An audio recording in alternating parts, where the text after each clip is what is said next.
Hi guys, so I'm just going to summarize the story that was part of this discussion board about the mayor. So it goes on that the mayor got elected and he was really excited. He really loved his job. He loved the people of this little city.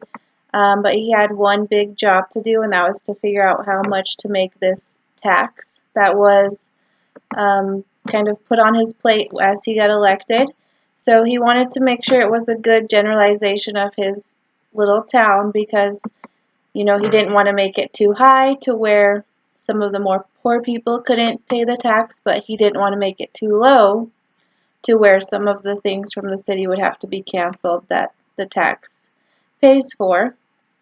So he hired 150 students to conduct 1,000 surveys each because he wanted to make sure every single person got the chance to do the survey.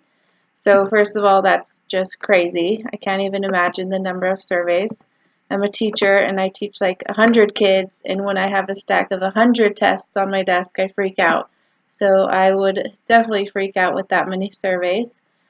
He also paid everyone to take that survey, so he wasted so much money.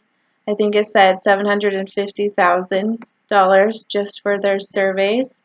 And then, of course, with the amount of surveys and him trying to interpret it, he just could not do it. He couldn't remember all the data. Just wasn't a good strategy all the way around. So, of course, the town got mad because he spent so much money. And anyway, so then it talks about how we would change it, what we would do. So I kind of looked at the different samplings from the book. So this is the book that I used, which we all should have.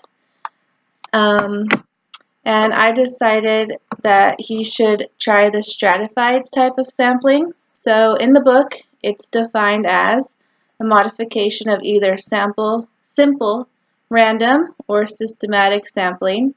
So the population is kind of divided into groups. So I thought that would be the best way because he could divide the different incomes into the different groups, like the higher income, maybe the middle class, and the lower, and then randomly choose a set amount from each group, whether it be 20 people from the high, medium, and low, maybe 50 people from the high, medium, and low. But the main thing is that each group would be represented. It would still be randomized, but it would be a little bit more representative of his town because it would have all the types of people in it. I just didn't think it would be right to do a pure randomization because if you're doing that, you could maybe get the majority of them in the lower class or the majority of them in the rich class, and then that would not be a good representative of that town. So I think that that would be the best choice for him. Then he also would save money because he wouldn't have to do so many surveys. He wouldn't have to pay so many people. And also, of course, he wouldn't have a stack of 15,000 or however many it was surveys on his desk. So he could definitely look at the data, spend more time interpreting it, and then making the correct decision on what task to do. So not only does he save money, which everyone loves to do, but also just makes it easier for him. Then hopefully he could keep his job and continue to be happy.